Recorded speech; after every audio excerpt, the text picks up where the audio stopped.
Talk moves are a way to encourage discourse in the classroom.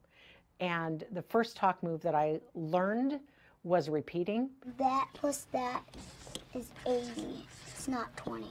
Can you explain, Romy, what she just did up there? What she said was 80 divided by 4 is not 20, so it's not going to be the same as those two, because when you add them up, it's going to be 80. At first, no one can repeat it because children were used to the teacher called on that person, so I'm going to check out until she calls on me. And then suddenly it was like, whoa, we need to pay attention. And they really started paying attention to each other, and they could finally repeat. I would like to add something with Jason when Jason said 60, 80. Another talk move is adding on, where they would listen very carefully to what somebody said, and then they felt that something else needed to be added. So they would say, I'd like to add on to what so-and-so said. Who has an answer that they want to give? Jason?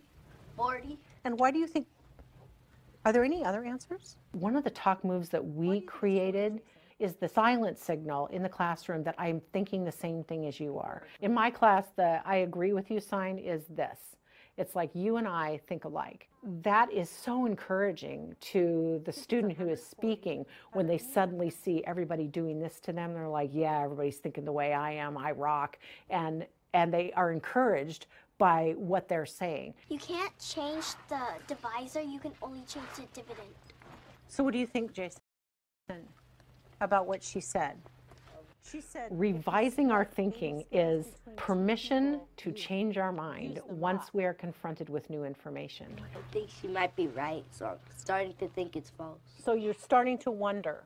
That talk move is valuable not just in math, but it's so valuable everywhere that when you're confronted with new information, you should change your thinking. You should take what you learn, merge it with what you already know, and then come to a new understanding that it's okay and that it's expected. So if we just quickly sort of circle back to some of the talk moves that teacher introduced us to, what we're talking about now is having some strategies where we can actually get the students to engage in a whole class conversation. And so one of the ones that is quite predominant, I know when I was in the classroom, it's something that was almost my default mode, was this idea of revoicing.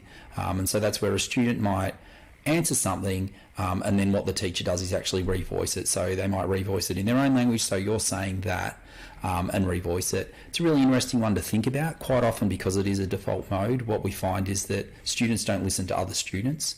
They actually wait for the teacher to revoice it to see if it's important. So, if it's important information, the teacher will revoice it to the class. And so you notice in the clip where the teacher said that when she moves to some other moves, which is asking students to restate someone else's reasoning, quite often the first thing that will happen is kids will sort of say, I wasn't really listening. I was waiting for you to tell me what you thought of it. So just be aware that when we learn a little bit and try a little bit through some of these practices, it might take a little while for your students to get used to the new strategies that you're using. And so what we want to do is add into our repertoire things like if a student answers a question, rather than defaulting to revoicing that student's reasoning, what we want to do is try to bounce that to some other students. So it might be you cold call some other students and say, well, do you agree with that? Do you disagree with that? Do you disagree with that, and why? Do you have another strategy how we might be able to figure this out? Are there some other things that we could be thinking about? And so what we're doing is not just accepting one answer and then saying, is it wrong or right? What we're doing is engaging in a discussion about it. How are other people thinking about it? Are they thinking about it in a different way, in the same way? Is there another way that we could explore this? And also really trying to prompt other students to participate in the discussion. So, would you like to add on?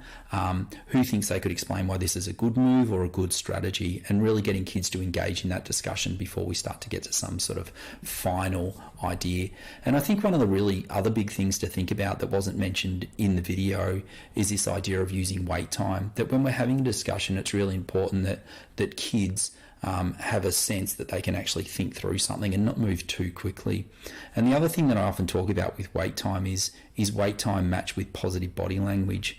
So it's a much different thing to walk up to a student with your arms folded and sort of lean over them and say, take your time, we'll wait, than it is to actually have open body language where you're saying to a student, take your time, it's okay, we'll wait, and making sure that you're reassuring that it's okay to think through this, that I'll give you some time to think it through.